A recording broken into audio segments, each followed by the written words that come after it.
अस्सलाम वालेकुम स्टूडेंट। तो स्टूडेंट हम अपने लास्ट लेक्चर में जो टॉपिक डिस्कस किया था उसका नेम था रिडक्शन ऑफ ऑर्डर। और हमने ये भी इसमें डिस्कस किया था कि रिडक्शन ऑफ ऑर्डर में हमारे पास दो केस बनते हैं। एक केस में हमारे पास जो कोफिशिएंट होते हैं वो कांस्टेंट होते हैं, और दूसरे केस में हमारे पास जो कोफिशिएंट होते हैं वो हमारे पास क्या होते हैं, वेरिएबल में होते हैं। तो इनको किस तरह से हमने सॉल्व करना होता है, हमने इस मेथड को डिस्कस किया था। तो स्टूडेंट आज इस लेक्चर में हम उसी मेथड को एक्सरसाइज 10.5 के जो क्वेश्चन है उनके ऊपर अप्लाई करेंगे और देखेंगे हम किस तरह से इन क्वेश्चन को रिडक्शन ऑफ ऑर्डर जो है मीन के ऑर्डर को कम करके सॉल्व कर सकते हैं। तो एक्सरसाइज 10.5 का क्वेश्चन नंबर 1 है स्टूडेंट, कहता है solve d square y over D x square plus y equal to सीकेंड cube x. तो स्टूडेंट जब भी हमने इन इक्वेशन को सॉल्व करना होता है हायर ऑर्डर डिफरेंशियल इक्वेशन को, तो मैंने आपको बताया था हमने इन इक्वेशंस को जो है सबसे पहले कन्वर्ट कर लेना है डिफरेंशियल ऑपरेटर की फॉर्म में, डी की फॉर्म में। ठीक है, तो हम स्टूडेंट यहाँ पे क्या करेंगे, यहाँ पे सबसे पहले हम लिख लेते हैं गिवन इक्वेशन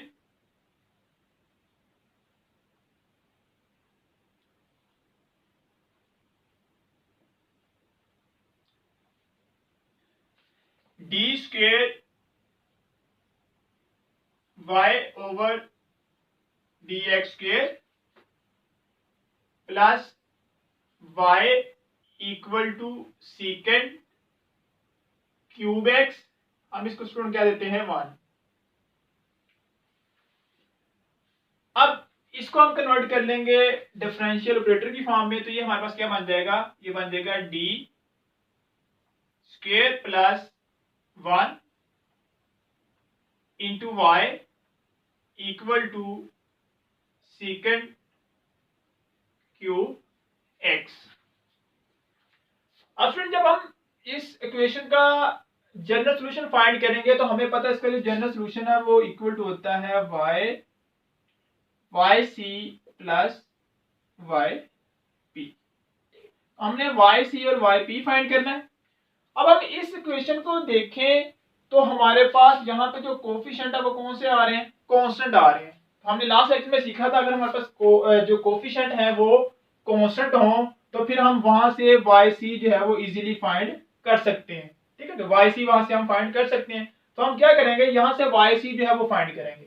अब वाई सी फाइंड करने के लिए हमें किसकी जरूरत होती है स्टूडेंट, एक्सिलरी इक्वेशन की जरूरत होती है। तो हम यहाँ से क्या करेंगे, एक्सिलरी इक्वेशन बनाएंगे। अब एक्सिलरी इक्वेशन बनाने के लिए हम क्या करते हैं, हमने डी को इक्वल टू एम पुट करना होता है, जो y होता है उसको टू 1, और इस साइड पे जो फंक्शन होता है f of x equal to 0 put करना होता है। तो हम यहां से एक्सिलरी इक्वेशन बनाएंगे फॉर, या हम डायरेक्टली लिख लेते हैं auxiliary equation is for complementary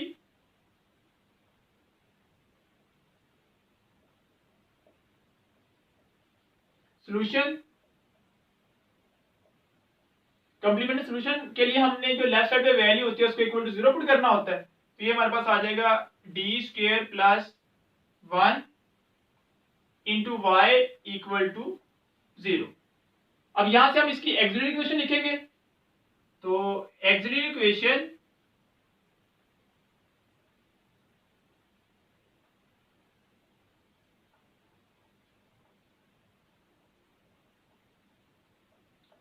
इस डी की जगह पे हमने एम पुट करना है, तो ये आ जाएगा m square plus 1 equal to 0।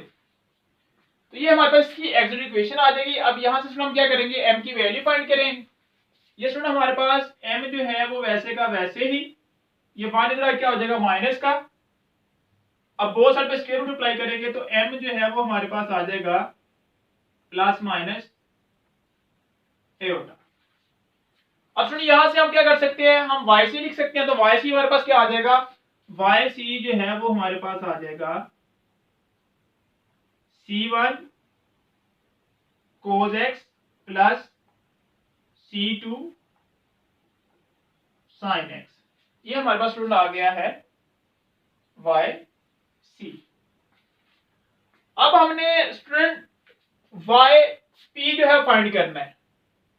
अब वाई पी हमने सीखा था कि अगर आपके पास जो कोफिशिएंट हैं वो कांस्टेंट हो तो वहां से हम वाई सी फाइंड कर सकते हैं, और जब वाई पी हमने फाइंड करना होगा तो फिर वाई पी जो है ऐसी इक्वेशन के लिए जिसके आपके पास कोफिशिएंट है वो कांस्टेंट होंगे, वो इक्वल टू होगा किसके, वी वाई के। ठीक है, पार्टिकुलर हमने वी वाई इक्वल जो है वो पुट करना होता है अगर हमारे पास कोफिशिएंट कौन से कांस्टेंट हो। तो यहां पे हम लिखेंगे for particular integral we take या we put yp equal to v into y, और इसको हम कह देंगे 2। और फिर आपने ये भी डिस्कस किया था यहां पे हमें चाहिए y की वैल्यू, और y की वैल्यू हम कहां से निकालते हैं, वो हम निकालते हैं yc में से। और वो कैसे निकालते हैं, हम yc में से c1 को इक्वल टू 0 पुट करते हैं और c2 को इक्वल टू 1 पुट करते हैं, या हम c1 को इक्वल टू 1 पुट करना होता है और c2 को इक्वल टू 0 पुट करके तो हम वहां से y की वैल्यू जो है वो निकालते हैं। तो हम क्या करेंगे, यहां हम लिखेंगे for value of y v put c1 equal to 1 and c2 equal to 0 in yc। हम क्या करेंगे, y की वैल्यू फाइंड करने के लिए yc में c1 को इक्वल टू 1 पुट कर देंगे और c2 को इक्वल टू 0 पुट कर देंगे। जब हम यहां से पुट करेंगे तो हमारे पास y किसके इक्वल आ जाएगा, y जो है वो इक्वल टू आ जाएगा, देखो c1 की वैल्यू 1 तो ये आ जाएगा cos x, और ये हमारे पास क्या बन जाएगा 0, खत्म हो जाएगा। ठीक है, तो ये हमारे पास y की वैल्यू आ गई। अब इस y की वैल्यू को हम पुट कर देंगे यहां पे फ्रॉम 1 yp जो है, सॉरी ये 2 है, फ्रॉम 2 yp इक्वल टू आ गया किसके, v इंटू कोस x के, इसको हम कह देंगे 3। ठीक है स्टूडेंट, कि जब हमारे पास इक्वेशन जो है उसके कोफिशिएंट जो है वो कांस्टेंट हो तो हमारे पास yp जो है वो इस टाइप का होता है, और y हमने कहां से लेना होता है, वो हमने yc में से निकालना होता है, c1 इक्वल टू 1 और c2 इक्वल टू 0 रख के। तो जो हमारे पास y आएगा वो हमने उसको yp में यहाँ पे वैल्यू पुट कर देनी है, हमारे पास आ गया yp। अब फिर मैंने आपको बताया था कि v जो है वो किस तरह से फाइंड करना, वो आपको मैंने क्वेश्चन में बताऊंगा कैसे फाइंड करेंगे। अब हमारे पास हमें जरूरत है यहाँ पे v की, ताकि हम यहाँ पे v की वैल्यू पुट कर सकें। तो उसमें ना v की वैल्यू फाइंड करने के लिए हमने इसको डिफरेंशिएट करना होता है, और इसको डिफरेंशिएट कितने टाइम करना है ये हमें क्वेश्चन से पता चलता है। आपने क्वेश्चन में चेक करना है कि हाईएस्ट डेरिवेटिव जो है वो कौन सा इन्वॉल्व है, तो यहाँ पे हाईएस्ट डेरिवेटिव जो है वो इन्वॉल्व है कौन सा, सेकंड। तो हम इस इक्वेशन को 2 टाइम जो है सेकंड ऑर्डर तक जो है उसको क्या करेंगे, डिफरेंशिएट करेंगे। क्यों, v की वैल्यू फाइंड करने के लिए। ठीक है, तो हम यहाँ पे लिखेंगे differentiate with respect to x। अब मैंने आपको बताया हुआ है बेसिकली yp जो है वो इक्वल टू y के ही होता है, और yc भी इक्वल टू y के ही होता है इन जनरल हम जो यूज करते हैं। तो अब हम इसको डिफरेंशिएट करेंगे तो ये हमारे पास आ जाएगा yp first derivative equal to, अब यहां पे प्रोडक्ट रूल लगेगा, पहला फंक्शन वैसे ही सेकंड का डेरिवेटिव, तो कोस का डेरिवेटिव क्या होता है जी, into minus sine x plus फिर सेकंड वाला फंक्शन वैसे ही, और फर्स्ट वाले का डेरिवेटिव लेंगे हमारे पास क्या आ जाएगा, d we over D x. अब क्या करेंगे, इसको हम अगेन डिफरेंशिएट करेंगे विद रिस्पेक्ट टू एक्स, तो again differentiate with respect to x. जब इसको दोबारा से डिफरेंशिएट करेंगे, पहले इसको लिख लेते हैं, तो ये हमारे पास ये बन जाएगा yp इक्वल टू, ये माइनस स्टार्ट में आ जाएगा, minus v into sine x, और ये हमारे पास plus cos x D we over t x. अब इसको हम दोबारा से डिफरेंशिएट करेंगे विद रिस्पेक्ट टू एक्स, तो ये हमारे पास आ जाएगा y P double derivative equal to, अब यहाँ पे अगेन प्रोडक्ट रूल लगेगा, तो पहला फंक्शन वैसे ही सेकंड का डेरिवेटिव, तो ये हमारे पास आ जाएगा माइनस वी कोस एक्स, फिर ये माइनस आएगा यहाँ पे, अब दूसरे वाला वैसे ही पहले का डेरिवेटिव, तो sine x D we over D x. अब सेम इसके ऊपर भी प्रोडक्ट रूल लगेगा, तो पहला फंक्शन वैसे ही कोस एक्स, सेकंड का डेरिवेटिव, तो ये बन जाएगा d square v over D x square, plus फिर सेकंड वाला वैसे ही और पहले वाले का डेरिवेटिव, तो कोस का डेरिवेटिव होता है माइनस साइन एक्स, और ये वैसे का वैसे ही D we over D x.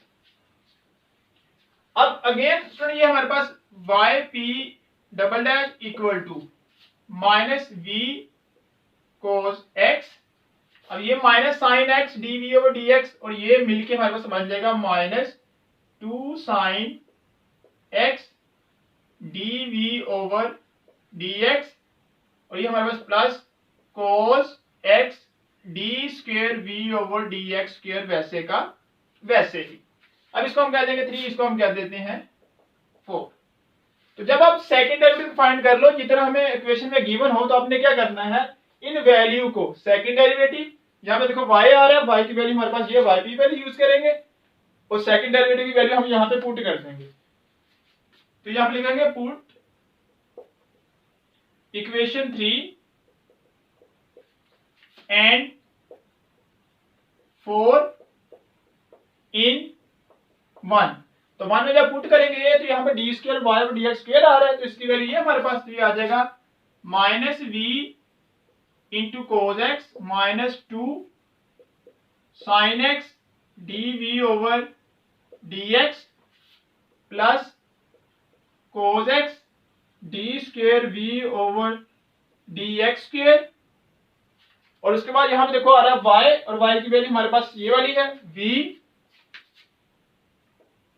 Into cos x equal to सीकेंड cube x. अब ये इसके साथ वैल्यू कैंसिल हो जाएगी, तो यहां पे हमारे पास आ जाएगा cos x D square we over D x square minus 2 sine x equal to सीकेंड cube x. तो वैल्यू पुट करने के बाद जब आपके पास यहाँ पे d square b over D x square बनेगा, तो हाईएस्ट डेरिवेटिव के साथ जो नंबर मल्टीप्लाई हो रहा होगा उसको हमने इसमें बोथ साइड पे कर देना होता है डिवाइड, तो हम इसको बोथ साइड पे करेंगे डिवाइड। जब बोथ साइड पे इसको डिवाइड करेंगे तो ये हमारे पास आ जाएगा d square v over D x square, इसके साथ डिवाइड करेंगे तो ये हमारे पास क्या आ जाएगा, सॉरी इसके साथ आ रहा है d we over D x भी आ रहा है, तो इसके साथ डिवाइड करेंगे बन जाएगा माइनस 2 साइन एक्स डिवाइड होगा कोस एक्स के साथ, ये बन जाएगा tan x D we over D x equal to, अब जब ये कोस जो है वो इसके साथ डिवाइड होगा तो ये क्या बन जाएगा सीकेंड 4x। ये कैसे सीकेंड 4x बनेगा, क्योंकि जब ये इसके साथ डिवाइड होगा तो ये 1 ओवर कोस आ जाएगा, तो 1 ओवर कोस होता है सीकेंड के, तो सीकेंड इंटू सीकेंड क्यूब हमारे पास सीकेंड 4x बन जाएगा। अब हम क्या करेंगे यहाँ पे, क्योंकि हम पढ़े हैं मेथड रिडक्शन ऑफ ऑर्डर, अब हम क्या करेंगे यहाँ से इसका ऑर्डर जो है वो रिड्यूस करेंगे। कैसे रिड्यूस करेंगे, हम यहाँ पे जो d we over D x होगा स्मॉलेस्ट डेरिवेटिव उसको इक्वल टू यू के पुट कर देंगे, तो यहाँ पे हम लिखेंगे put d we over D x equal to you.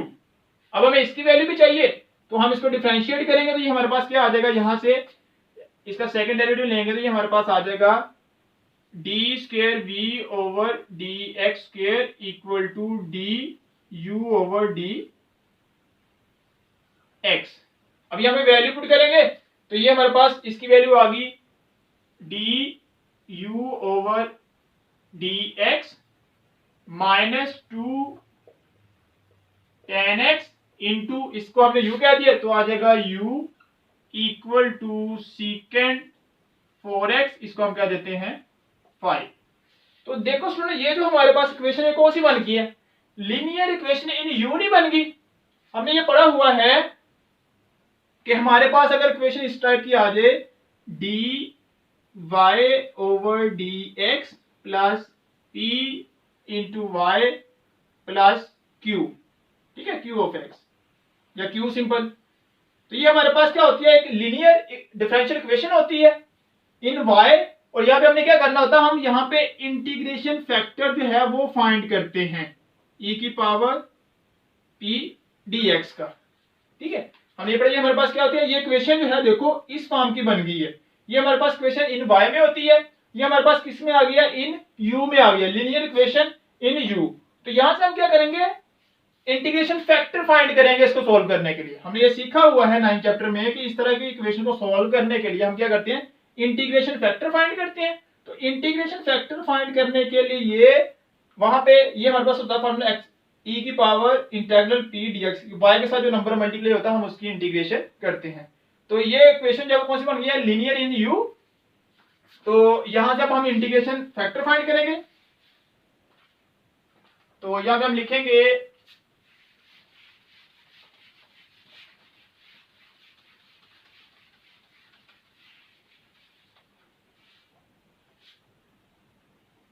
this equation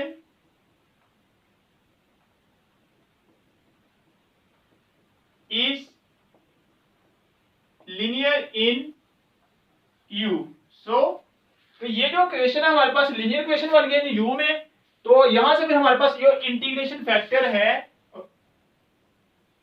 वो इक्वल टू होगा e की पावर इंटीग्रल। अब देखो p क्या हमें लेना होता है, p क्या होता है, जो इसके साथ मल्टीप्लाई हो रहा हो। तो यहाँ पे ये माइनस टू टेन एक्स आ जाएगा, तो ये माइनस टू टेन एक्स और डी एक्स। अब क्या होगा, यहाँ पे ये i इंटू एफ यानी कि इंटीग्रेशन फैक्टर इक्वल टू ई की पावर माइनस टू, और इसकी इंटीग्रेशन क्या होती है, नेचुरल ऑफ कोस एक्स। अब यहाँ पे हम लोग का फार्मूला अप्लाई करेंगे, ये पावर इधर मल्टीप्लाई यानी कि नंबर मल्टीप्लाई हुआ ये पावर में चला जाएगा, तो ये हमारे पास आ जाएगा e की power natural of cos minus two x. अब ये एक्सपोनेंशियल नेचुरल के साथ खत्म हो जाएगा, तो हमारे पास ये आ जाएगा equal to cos square minus x. अब यहां से ये हमारे पास क्या बन जाएगा, इसको हम 1 ओवर जो है कोस एक्स भी लिख सकते हैं। तो ये मिलके हमारे पास क्या बन जाएगा, सीकेंड स्क्वायर एक्स बन जाएगा। अब देखो स्टूडेंट यहां पे हमारे पास एक तो इसकी ये होती है कोस वाली होती है, एक यहां से ये इक्वल टू होता है नेचुरल ऑफ सीकेंड एक्स के। टेन यहाँ पे दो इंटीग्रेशन होती है, एक हमारे पास होती है ये वाली, एक हमारे पास होती है नेचुरल ऑफ सीकेंड एक्स। अब हम ये भी ले सकते हैं और ये भी ले सकते हैं, ये मैंने जस्ट आपको बताने के लिए सोल्व किया। अगर हम देखो ये कोस वाला लेते हैं तो जब हम इसको इस इक्वेशन के साथ मल्टीप्लाई करेंगे तो यहाँ पे इसकी पावर जो है वो बढ़ जाएगी। तो यहाँ पे हमें भी सिलेक्ट करना होता है हम कौन सी इंटीग्रेशन लें, तो यहाँ पे हम इसकी ये वाली इंटीग्रेशन जो है वो लेंगे। क्यों लेंगे कि जब हम इसको सोल्व करेंगे तो ये हमारे पास जो है इसके ऑर्डर को क्या कर देगी, रिड्यूस कर देगी। तो यहाँ पे हम जो इसकी इंटीग्रेशन है, जैसे ये मैंने आपको समझाने के लिए यहाँ पे लिखा था कि इसकी इंटीग्रेशन ये भी हो सकती है, तो आपने यहाँ पे जो इसकी इंटीग्रेशन है वो कौन सी यूज करनी है, वो आपने यहाँ पे इसकी इंटीग्रेशन जो है यूज करनी है साइन वाली, सेकंड वाली। ये e की power minus two x natural of यहाँ पे आ जाएगा सेकंड एक्स, और ये बन जाएगा e की power natural of second minus two x, ये कैंसिल होकर ये आपके पास आ जाएगा सेकंड माइनस टू एक्स, और ये इक्वल टू होता है किसके, कोस स्क्वायर एक्स के। ये हमारे पास आ गया स्टूडेंट इंटीग्रेशन फैक्टर आ गया। तो स्टूडेंट लीनियर इक्वेशन सॉल्व करने के लिए हम इंटीग्रेशन फैक्टर फाइंड करते हैं, जो हमारे पास इंटीग्रेशन फैक्टर आता है हमने उसको लीनियर इक्वेशन के साथ मल्टीप्लाई कर देना होता है। तो हम इसको मल्टीप्लाई कर देंगे बोथ साइड पे, जो हम लिखेंगे multiply equation 5 by cos square x, ठीक है। तो अब सारी इक्वेशन को हम क्या करेंगे, कोस स्क्वायर एक्स के साथ मल्टीप्लाई कर देंगे। अब देखो जब हम इसको कोस स्क्वायर एक्स के साथ मल्टीप्लाई करेंगे तो ये हमारे पास क्या बन जाएगा, ये हमारे पास बन जाएगा cos square x D u over D x, इसके साथ मल्टीप्लाई हो गए तो ये हमारे पास क्या बन जाएगा। अब देखो यहां पे हमारे पास क्या आ रहा है टेन एक्स, तो हम इसको मल्टीप्लाई करना है इसके साथ कोस स्क्वायर एक्स के साथ, तो ये आ जाएगा जी कोस स्क्वायर एक्स। अब यहाँ पे ये कोस स्क्वायर एक्स इंटू ये होता है sine x over cos x, तो ये एक कोस इसकी पावर से कैंसिल हो क्या आ जाएगा कोस एक्स साइन एक्स, ठीक है ना। तो जब हम कोस स्क्वायर एक्स को टेन के साथ मल्टीप्लाई करेंगे तो यहां से ये हमारे पास आ जाएगा minus two sine x cos x, ठीक है, और साथ में आ रहा है u इक्वल टू, अब कोस स्क्वायर एक्स को जब हम इसके साथ मल्टीप्लाई करेंगे सीकेंट 4 के साथ तो देखो ये बन जाएगा cos square x into secant 4x। अब ये कोस स्क्वायर एक्स वैसे का वैसे ही, सीकेंट 4x इक्वल टू होता है 1 ओवर कोस 4x के, ये इससे कैंसिल होकर पावर 2, तो 1 over cos 2x equal to होता है सीकेंट 2x के, ठीक है। तो ये जब हम कोस स्क्वायर को इस सीकेंट 4 से मल्टीप्लाई करेंगे तो यहां पे हमारे पास क्या रहेगा सीकेंट 2x रहेगा। अब देखो स्टूडेंट ये हमारे पास क्या बन रहा है, ये हमारे पास एक फार्मूला कंप्लीट नहीं हो रहा। कौन सा फार्मूला बन रहा है, अगर हम देखें तो स्टूडेंट ये हमारे पास एक फार्मूला कंप्लीट हो रहा है। कौन सा, ये डेरिवेटिव बन रहा है प्रोडक्ट रूल। सबसे पहले हम यहां लिखेंगे डी ओवर डी एक्स, तो ये किसका cos square x into u equal to secant square x. तो याद ना ये हमने पढ़ा हुआ है जब हम इंटीग्रेशन फैक्टर को लीनियर इक्वेशन के साथ मल्टीप्लाई करते हैं तो वहां से हमारे पास एक फार्मूला कंप्लीट हो जाता है।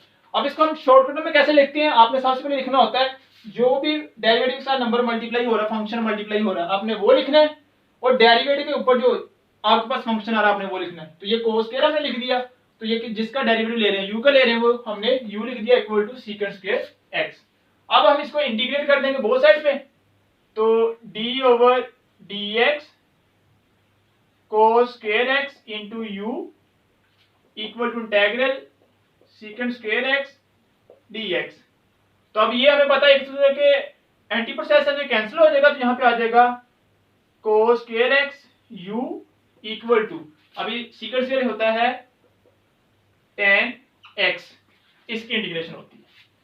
अब यहाँ पे देखो स्टूडेंट जो u है, u को हमने किसके इक्वल पुट किया था, अगर आप देखो तो u को हमने पुट किया था dv ओवर dx के, तो हम क्या करेंगे यहाँ पे u की वैल्यू जो है वो दोबारा से पुट कर देंगे, तो ये हमारे पास बन जाएगा cos square x dv over dx equal to 10x। अब स्टूडेंट हम क्या करेंगे यहाँ पे इसको वेरिएबल जब सेपरेबल कर लेंगे तो यहां से ये हमारे पास dv, अब देखो ये कोस स्क्वायर जो है कोस स्क्वायर एक्स इधर मल्टीप्लाई हो रहा तो क्या होगा डिवाइड होगा, ये बन जाएगा 1 ओवर कोस स्क्वायर एक्स, और ये 10x इक्वल टू होता है sine x over cos x के, और dx में डिवाइड हो तो जाके मल्टीप्लाई, अगेन ये dv वैसे का वैसे ही ये मल्टीप्लाई हो क्या हो जाएगा कोस क्यूब, ये ऊपर जाके क्या बन जाएगा कोस की power -3x into sine x और dx। अब इसको हम इंटीग्रेट कर देंगे बोथ साइड पे, तो इंटेग्रल dv इक्वल टू, यहाँ पे 1 आ रहा है तो हम 1 भी लिख सकते हैं, integral cos -cube X sine X dx। अब तो यहां पे स्टूडेंट हमारे पास जो है इसकी इंटीग्रेशन क्या आ जाएगी v, तो यहां पे हम लिख लेंगे v इक्वल टू, अब यहां पे देखो इसका डेरिवेटिव आगे पड़ा हुआ है, ठीक है, कोस का डेरिवेटिव होता है माइनस साइन, तो माइनस नहीं है तो हम क्या करेंगे माइनस के साथ इसको मल्टीप्लाई भी कर देंगे, और ये अंदर भी हमने साइन के साथ लगा दिया। अब देखो कोस का डेरिवेटिव पड़ा हुआ है, इसकी इंटीग्रेशन कर देंगे तो इसकी इंटीग्रेशन क्या होगी माइनस कोस -2x ओवर -2, अब ये माइनस से मल्टीप्लाई हो गए प्लस हो जाएगा, तो v इक्वल टू आ जाएगा 1/2, और ये कोस नीचे जाके क्या हो जाएगा, ये कोस की पावर 2x, और 1/, कोस किसके इक्वल होता है, सीकेंड के, तो ये आ जाएगा v equal to secant square x/2। तो ये स्टूडेंट आपके पास जो है वो v की वैल्यू आ गई। अब इस v की वैल्यू को हम 2 में पुट कर देंगे। 2 हमारे पास क्या थी, yp equal to v cos x। तो यहां पे हम क्या करेंगे, इस v की वैल्यू पुट कर देंगे। तो फ्रॉम इक्वेशन 2, तो ये स्टूडेंट हमारे पास इक्वेशन 2 थी, यहां पे हम v की वैल्यू पुट करेंगे। yp जो है वो इक्वल टू आ जाएगा, यहां पे v की वैल्यू पुट करेंगे सीकेंड square x/2 into cos x। अब यहां से स्टूडेंट हम ये इससे एक कैंसिल हो जाएगा, तो आपके पास आ जाएगा yp equal to secant x और 2। तो इसका जनरल सॉल्यूशन फिर आपके पास क्या आ जाएगा, y वो होता है y equal to yc plus yp। तो स्टूडेंट yc की वैल्यू मेरे पास क्या निकली थी, c1 cos x plus c2 sin x, plus yp की वैल्यू क्या निकली है, सीकेंड x/2। तो ये स्टूडेंट हमारे पास जो है वो इसका जनरल सॉल्यूशन आ जाएगा। अब स्टूडेंट आप लोग सोच रहे होंगे कि यहाँ पे सर ने जो है वो कांस्टेंट नहीं लगाया, c1 जिस तरह हमने यहाँ पे c1 c2 लगाया, तो इसके साथ भी तो कांस्टेंट आना चाहिए था। तो यहाँ पे हम कांस्टेंट नहीं लगाएंगे, क्यों स्टूडेंट, क्योंकि हमारे पास क्वेश्चन में जो है वो सेकंड डेरिवेटिव आ रहा है, यानी इसका जो ऑर्डर है वो 2 है। तो जितना क्वेश्चन का ऑर्डर होता है हमारे पास उतने ही आर्बिट्रेरी कांस्टेंट आते हैं। तो ऑर्डर 2 है, तो 2 हमारे पास पहले से ही आर्बिट्रेरी कांस्टेंट मौजूद है, इसलिए हम yb के साथ जो है वो आर्बिट्रेरी कांस्टेंट नहीं लगाएंगे। दूसरा ये स्टूडेंट, इसका जो आंसर है वो चेंज भी हो सकता है। कैसे, आप याद होगा मैंने y फाइंड करने के लिए c1 को इक्वल टू 1 रखा था और c2 को इक्वल टू 0 पुट किया था। अगर कोई स्टूडेंट y की वैल्यू निकालने के लिए c1 को इक्वल टू 0 रखे और c2 को इक्वल टू 1 रखे, तो फिर आपके पास y वहां से बनना था sin x। तो जब आप साइन रखोगे तो फिर आपके पास यहाँ पे जो yp है उसका आंसर क्या आ जाएगा, और आ जाएगा। लेकिन आपका क्वेश्चन जब वो गलत नहीं होगा, आप किसी भी मेथड से कर सकते हो, आपका जो क्वेश्चन का आंसर होगा वो सही माना जाएगा।